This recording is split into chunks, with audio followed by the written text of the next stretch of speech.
Good morning to all. Our D block elements are completed because in the D and F block elements here are two topics, D blocks and F block. The D block elements are completed. The next topic is about F block elements, है ना?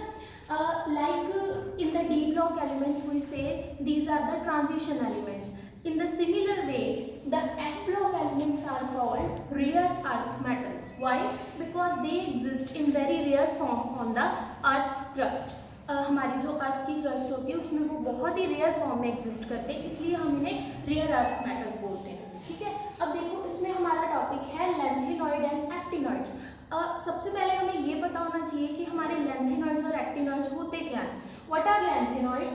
Lanthanoids are elements from the atomic number 58 to 71 and the element on the number 58 is lanthanum and the last element is lutetium. That is why it is called lanthanoid series, because the elements are starting from the lanthanum, so it is called lanthanum series. In this, the outer orbital is 4f.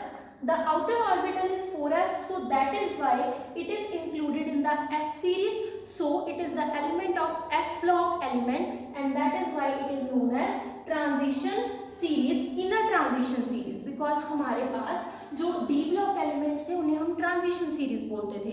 अब जो हमारे F block elements हैं वो transition series के बीच में है, तो इसलिए इन्हें बोला जाता है inner transition series. तो देखो, इसलिए आपके पास इसमें जो लास्ट ऑर्बिटल एंटर करेगा वो करेगा आपका 4f ऑर्बिटल में, और इसकी जो मोस्ट कॉमन ऑक्सीडेशन स्टेट्स होंगी दैट इज ऑफ +3 मतलब इसमें एक f ऑर्बिटल वेकेंट होता है और एक होता है आपके पास s2. 4f and 5s2. The electrons are ejected from s orbital and 1 orbital. That is why the most common oxidation state of the lanthanoid series is +3. In the similar way, we have the actinoid series. Actinoid series is starting from the 90 atomic number to 103. The number on the 90 is actinoid and the number on 103 is lawrencium. So that is why due to the actinum on the 90th element, it is known as the actinoid series. The last electron enters to the 5f orbital, so it is also the member of F transition element. इसके बाद में हम बात करते हैं इनके colour के बारे में. How? देखो, सिमिलरली जैसे D ब्लॉक एलिमेंट्स थे उनमें आपके पास होते थे dd ट्रांजिशन,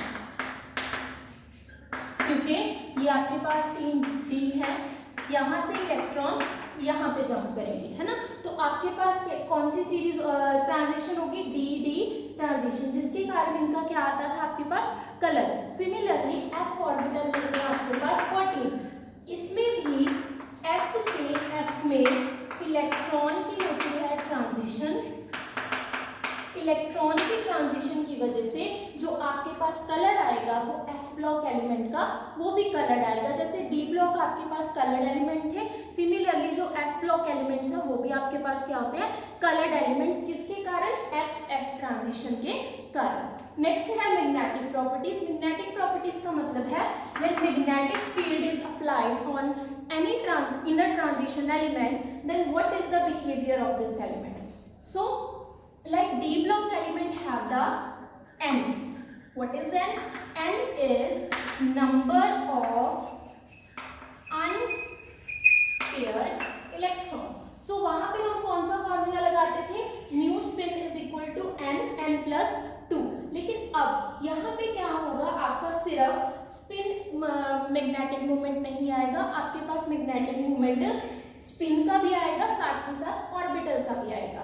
कहने का मतलब कि आपका इलेक्ट्रॉन अगर इस डायरेक्शन में घूम रहा है या इस डायरेक्शन में घूम रहा है, इसकी वजह से मैग्नेटिक फील्ड भी आएगी, और साथ ही साथ ये आपके पास न्यूक्लियस है, इस न्यूक्लियस के सराउंडिंग में इलेक्ट्रॉन जैसे घूम रहा है, इसकी वजह से भी आपकी मैग्नेटिक मूवमेंट है वो आएगी. So it is all about the magnetic movement of the F block elements. This formula is 4s s+1 and L L+1। यहाँ पे S है आपका स्पिन, जैसे आपके पास स्पिन आ गया टोटल कैलकुलेट करके 3/2, तो आप यहाँ पे 3/2 फिल करोगे। और L का मतलब होता है लाइक 4F है, यहाँ से M कितना आ जाएगा 4 और यहाँ से L कितना आ जाएगा 3, तो यहाँ पे आप डायरेक्टली 3 भी पुट कर सकते हो, लेकिन अगर बहुत डीप में जाए तो थोड़ी वैल्यूज चेंज भी होती हैं, लेकिन ये आपको ज़्यादातर +2 में करने की ज़रूरत नहीं है, just you have to know the formula of this. This is all about the general exception, general properties of the D and F block elements. F block elements में हमारे पास जो जनरल प्रॉपर्टीज है वो इस चीज में ही आएंगी। इसके बाद जो हमारा टॉपिक है दैट इज लैंथेनॉइड कॉन्ट्रैक्शन, है ना। देखो आपको मैंने डी ब्लॉक एलिमेंट्स में कराया था कि आपका स्कैंडियम से लेके जिंक तक जो एटॉमिक रेडियस होगा, atomic radius that will decrease, है ना, बिकॉज अगर हम अलोंग द पीरियड मूव करते हैं तो आपका जो एटॉमिक रेडियस है वो क्या हो जाता है, डिक्रीज हो जाता है ना, जैसे जैसे हम पीरियड में मूव करेंगे। तो आपके पास क्या होगा, जैसे ही हम डी ब्लॉक एलिमेंट्स की सीरीज में जाएंगे, डी ब्लॉक एलिमेंट्स में, वहां पे जो आपका एटॉमिक रेडियस होगा वो डिक्रीज होगा, लेकिन वो इससे भी ज्यादा डिक्रीज होगा। अब इसका हमें सबसे पहले पता होना चाहिए कॉज, कि ऐसे क्यों। जैसे ही हम लैंथेनम से ल्यूटीनियम तक मूव करेंगे तो आपका जो एटॉमिक रेडियस होगा वो बहुत क्या हो जाएगा, एटॉमिक रेडियस डिक्रीज। ठीक है, तो अब यहाँ पे हमें कॉन्सेप्ट समझने की जरूरत है कि क्यों ऐसा होता क्यों है। देखिए ध्यान से मेरी बात सुनिए कि ये है डी ब्लॉक एलिमेंट। एक ना आपके पास कॉन्सेप्ट था स्क्रीनिंग इफेक्ट। देखो स्क्रीनिंग इफेक्ट आपके पास क्या कहता है कि सबसे ज्यादा जो स्क्रीनिंग इफेक्ट शो करेंगे वो करेंगे s ऑर्बिटल, फिर शो करेंगे p ऑर्बिटल, देन d और उसके बाद f। स्क्रीनिंग इफेक्ट सबसे ज्यादा वो ऑर्बिटल शो करते हैं जो न्यूक्लियस के सबसे ज्यादा क्लोज हो। सबसे ज्यादा क्लोज आपका कौन सा है, s, उसके बाद p, फिर d और उसके बाद f। जो f ऑर्बिटल है लाइक आपके पास ये है न्यूक्लियस, ये न्यूक्लियस है, यहाँ पे आउटर मोस्ट आपके इलेक्ट्रॉन्स जा रहे हैं। अब जो ये वाला इलेक्ट्रॉन है, इस इलेक्ट्रॉन को अंदर वाले जितने भी ऑर्बिटल हैं अप टू सो ऑन, आपके पास 3d है, आपके पास 4s है, आपके पास 2p है ना, कोई भी हो सकते हैं, ये सभी इलेक्ट्रॉन्स शील्ड करेंगे न्यूक्लियस की पावर से। मतलब ये न्यूक्लियस है, ये न्यूक्लियस अपनी अट्रैक्शन इस इलेक्ट्रॉन को भी देगा, इस इलेक्ट्रॉन को भी देगा, लेकिन जितनी अट्रैक्शन इस इलेक्ट्रॉन को मिलेगी उतनी अट्रैक्शन इस इलेक्ट्रॉन को नहीं मिल पाएगी। व्हाई? इसका रीजन क्या है, क्योंकि ये इलेक्ट्रॉन इस इलेक्ट्रॉन की वजह से थोड़ी सी स्क्रीन फील कर रहा है कि मुझे उतनी पावर नहीं मिल रही। जैसे मैं यहाँ से बोलूँ, यहाँ से बोल रही हूँ तो आगे वाले पर्सन को बिल्कुल डायरेक्ट सुन रहा है, उसके पीछे वाला होगा उसको क्लियर नहीं सुनेगा, क्योंकि आगे वाला इंसान क्या करेगा, उसको थोड़ा सा स्क्रीन करेगा। सिमिलरली न्यूक्लियस है, जो न्यूक्लियस को ये इलेक्ट्रॉन है जो, वो तो शील्ड बहुत ज़्यादा करेगा। और अगर हम स्क्रीनिंग की ही बात करें, स्क्रीनिंग को शील्डिंग भी कहते हैं, तो सबसे ज़्यादा ये वाला ऑर्बिटल स्क्रीन करेगा, उसके बाद नेक्स्ट और उसके बाद नेक्स्ट। और अगर हम बात करें F की, तो जो F ऑर्बिटल है शो पुअर शील्डिंग इफेक्ट।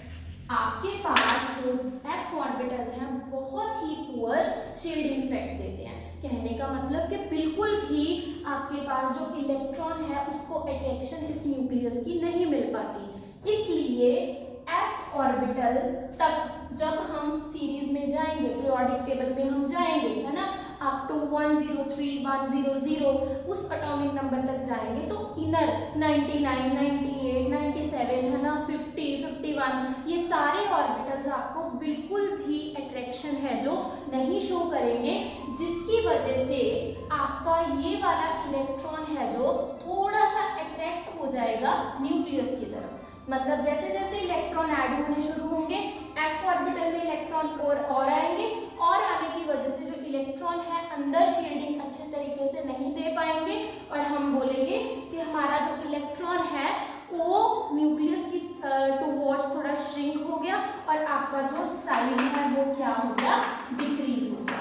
ये इफेक्ट आपके पास लैंथेनॉइड सीरीज में ही चलता है। लैंथेनॉइड सीरीज में जाने की वजह से आपके पास क्या होगा कि आपका जो इलेक्ट्रॉन की अट्रैक्शन है वो कम होने की वजह से आपका जो न्यूक्लियस का लास्ट ऑर्बिटल है वो श्रिंक कर जाएगा और इसको हम बोलेंगे लैंथेनॉइड की हो गई कॉन्ट्रैक्शन। क्या बोलेंगे कि आपके पास लैंथेनॉइड कॉन्ट्रैक्शन, हमारे पास क्या हो गई, लैंथेनॉइड्स की कॉन्ट्रैक्शन हो गई। मतलब जैसे जैसे हम लैंथेनम से लेके ड्यूटेरियम तक जाएंगे आपका जो सबसे बड़ा साइज होगा वो लैंथेनम का होगा और उससे भी जो छोटा साइज होगा वो किसका होगा, ल्यूटीरियम का होगा।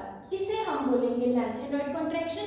और सिमिलरली ये जैसे आपके पास 4f ऑर्बिटल्स में होगी, सिमिलरली ये आपके पास f ऑर्बिटल जो आपके पास एक्टिनॉइड के होंगे उनमें भी होगी और उसे हम बोलेंगे एक्टिनॉइड कॉन्ट्रैक्शन। लेकिन मेन आपके पास लैंथेनॉइड कॉन्ट्रैक्शन है जो वही डील की जाती है। इसके वजह से ना कुछ आपके पास आते हैं कॉन्सिक्वेंसेस। कॉन्सिक्वेंसेस मतलब इसके रिजल्ट्स क्या है, क्या क्या होगा आपके पास। एक तो रिसेम्बलेंस हो जाएगी सेकेंड और थर्ड ट्रांजिशन सीरीज की। लाइक आपके पास स्कैंडियम है ना, और यहाँ पर हॉफनियम है ना, यहाँ पे जर्कोनियम है ना। जैसे ये सेकंड का ये फर्स्ट का मेंबर है, ये सेकंड का, ये थर्ड का है ना। कहीं ना कहीं जैसे हम यहाँ से इधर को जा रहे हैं तो आपका न्यूक्लियर साइज यहाँ से होना चाहिए इंक्रीज, लेकिन जैसे ही हम ऊपर से नीचे को आएंगे एटॉमिक साइज होना चाहिए आपका इंक्रीज। यहाँ पे डिक्रीज होना चाहिए, यहाँ पे इंक्रीज होना चाहिए। तो इन दोनों के जो मतलब साइज है उनमें डिफरेंस आना चाहिए। लेकिन जो सेकेंड सीरीज, क्योंकि सेकेंड सीरीज के बाद थर्ड सीरीज में आपका ये ऑर्बिटल आना स्टार्ट हो जाता है, इसलिए सेकेंड में और थर्ड में जो आपके पास एटॉमिक साइज होगा वो इतना मतलब सेम आ जाएगा, क्योंकि होना तो यहाँ पे इंक्रीज चाहिए था क्योंकि नेक्स्ट ऑर्बिटल में है, लेकिन इंक्रीज नहीं होगा। क्यों? क्योंकि यहाँ पे क्या आ गई, लैंथेनॉइड कॉन्ट्रैक्शन। जितना जितना ये डिक्रीज हुआ, जितना इसमें इंक्रीज होना था, उतना ही लैंथेनॉइड कॉन्ट्रैक्शन की वजह से ये डिक्रीज हो गया और उसके कारण ये दोनों का जो एटॉमिक साइज है कहीं ना कहीं क्या हो गया, मैच हो गया। इसी कारण हम कह रहे हैं कि यहाँ पे रिजेम्बलेंस हो गई सेकेंड और थर्ड ट्रांजिशन सीरीज की, वो दोनों सेम लगने लग गए। ठीक है। सेकेंड है सिमिलैरिटी अमंग लैंथेनॉइड्स। अब लैंथेनॉइड है आपके पास, आप लैंथेनम पे जा रहे हो, सीरियम पे जा रहे हो, प्रोजोडियम पे जा रहे हो, ठीक है, या इस पे जा रहे हो, एनडी पे जा रहे हो, है ना, या आप गैडोलीनियम के पास जा रहे हो, या आप समैरियम के पास जा रहे हो, है ना। तो सभी के एटॉमिक साइज काफी नजदीक होंगे। ज्यादातर लैंथेनम का एटॉमिक साइज माना जाता है 1.08 एंगस्ट्रॉम और आपके पास ल्यूटीरियम का आपके पास एटॉमिक रेडियस, आयनिक रेडियस माना जाता है 0.8 एंगस्ट्रॉम। मतलब ये देखो यहाँ पे इंक्रीज था, यहाँ पे डिक्रीज था, तो जैसे ही आप यहाँ से यहाँ पर गए आपका एटॉमिक साइज डिक्रीज हो गया। अब इसमें ज्यादा डिफरेंस नहीं है, जो सभी आपके पास 14 एलिमेंट्स आएंगे लैंथेनॉइड सीरीज के, उन सभी के एटॉमिक रेडियस, आयनिक रेडियस कहीं ना कहीं मैच करेंगे। ये आपके पास +3 का है, ये आपके पास +3 इसका है। मतलब इसमें जो अगर 3 इलेक्ट्रॉन नहीं है तो इसका आयनिक रेडियस का ये रेडियस है, ये इसके आयनिक रेडियस का रेडियस है। ठीक है। तो यहाँ से लेके यहाँ तक जो आपका एटॉमिक और आयनिक रेडियस है वो मोस्टली कॉमन हो जाएगा। इसके कारण इनको प्योर फॉर्म में आपस में ही आइडेंटिफाई करना बहुत क्या हो जाएगा, टफ हो जाएगा। हमें पता नहीं चलेगा कि कौन सा एलिमेंट सीरियम है, कौन सा एलिमेंट आपके पास गैडोलीनियम है, कौन सा समैरियम है। ठीक है। थर्ड है बेसिसिटी डिफरेंस। ये आपके पास इंपॉर्टेंट है, इसमें से जनरली एक क्वेश्चन भी आ जाता है कि एक क्वेश्चन आपके पास is more basic than why? ये इससे ज्यादा बेसिक है इससे। क्यों? क्योंकि देखिए ध्यान से सुनना, बेसिक का मतलब OH नेगेटिव को डोनेट करना। ठीक है। बेसिक का मतलब OH नेगेटिव को डोनेट करना। कहने का मतलब अब लैंथेनम है जो इसका साइज बड़ा है, तो ये अपने सराउंडिंग में जो OH है इनको अच्छे तरीके से नहीं हैंडल कर पाएगा। अब इसका साइज है स्मॉल, तो ये OH को बहुत ही स्ट्रॉन्गली अपनी तरफ क्या करेगा, अट्रैक्ट करेगा। ठीक है, तो यहाँ पे क्या होगा, इसका साइज बड़ा होने के कारण इनमें जो डिफरेंस है वो ज्यादा है, इसलिए OH नेगेटिव का जाना क्या हो जाएगा, इजी हो जाएगा। यहाँ से इलेक्ट्रॉन इजीली रिमूव हो जाएगा, मतलब OH नेगेटिव, लेकिन यहाँ से इसको रिमूव करना क्या हो जाएगा, difficult. So that is why हम बोलते हैं, क्योंकि OH नेगेटिव का डोनेट होना मतलब बेसिक कैरेक्टर होना। यहाँ से हम बोलेंगे जो आपका लैंथेनम है OH 3 ट्वाइस है, जो आपके पास थ्राइस है, वो ज्यादा बेसिक है एज कम्पेयर टू ल्यूथीनियम का जो आपके पास हाइड्रोक्साइड है। ये 3 एलिमेंट कैसे बने, यहाँ पे +3 ऑक्सीडेशन स्टेट थी, इसके नीचे आ गया, ये 3 बन गया, यहाँ पे +3 थी, ये भी इसके नीचे आ गया और 3 बन गया। समझ आ गया, these are the consequences of lanthanoid contraction. इसके साथ ही आपका जो F ब्लॉक के जो मेन कॉन्सेप्ट था वो खत्म होता है। Thank you.